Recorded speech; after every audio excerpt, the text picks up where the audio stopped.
Depuis combien d'années l'homme moderne est-il sur la Terre? 200 000 ans? Cela nous a-t-il permis de maîtriser la communication et les relations, surtout dans notre quotidien de travail? Pas forcément.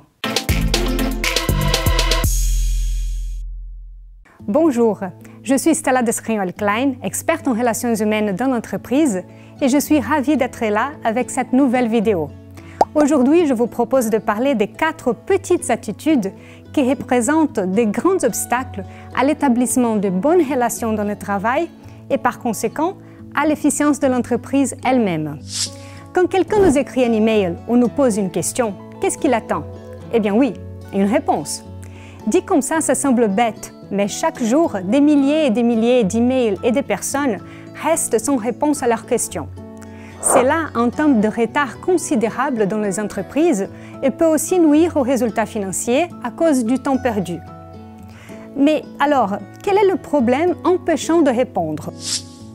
Mais c'est impossible de répondre aux 3500 emails que je reçois chaque jour, Stella. Eh oui, ce n'est pas faux. Alors, si vous voulez avoir plus de chances d'obtenir une réponse à votre email, faites attention à la façon de l'écrire. Identifiez bien l'objet d'email, quel est son contenu, qu'attendez-vous de votre interlocuteur. Par exemple, projet X, information urgente requise. Pensez-y à 2 fois avant d'ajouter chaque personne. Définissez bien à qui l'email s'adresse et qui doit être juste en copie.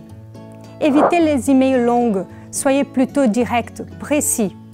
Parfois, les bullet points sont beaucoup plus utiles que le paragraphe que l'on finisse jamais. Dans plusieurs cas, le problème est que l'on ne veut pas dire non. Il y a plusieurs types de non. Je n'ai pas l'information, je ne suis pas chargé de ça, je suis déjà surchargé, je ne sais pas le faire. Et oui, je sais bien qu'on a peur d'être jugé si on dit non aux tâches et aux défis que l'on s'impose au travail. Mais on est des adultes et il faut se positionner par rapport aux situations qui ne sont pas bénéfiques, ni pour soi-même, ni pour l'entreprise. Dire non est essentiel pour avoir de bonnes relations au travail et de relations plus saines. On sait bien quand on est micromanagé, mais on a du mal à identifier quand c'est nous-mêmes qui micromanageons les autres. Le micromanagement advient quand un manager descend de sa position stratégique pour occuper la place de quelqu'un de son équipe. Le micromanagement se montre sur plusieurs aspects. Quand je préfère faire l'activité moi-même parce que je considère que je la ferai avec plus de qualité ou plus vite que quelqu'un de mon équipe. Quand je suis trop directive et je n'offre pas d'espace à l'opinion de mon collaborateur. Quand je demande du reporting continu et quand je veux tout contrôler. Le micromanagement est très nuisible dans les entreprises.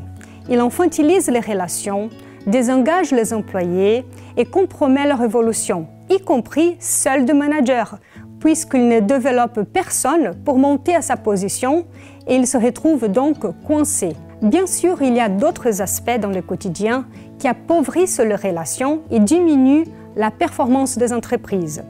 Mais si on fait attention à ces 4 petites attitudes qui sont sous notre contrôle, on fait déjà une belle contribution à notre propre qualité de vie au travail. Je vous remercie de votre attention et je vous dis à très bientôt sur InImage pour de nouvelles vidéos.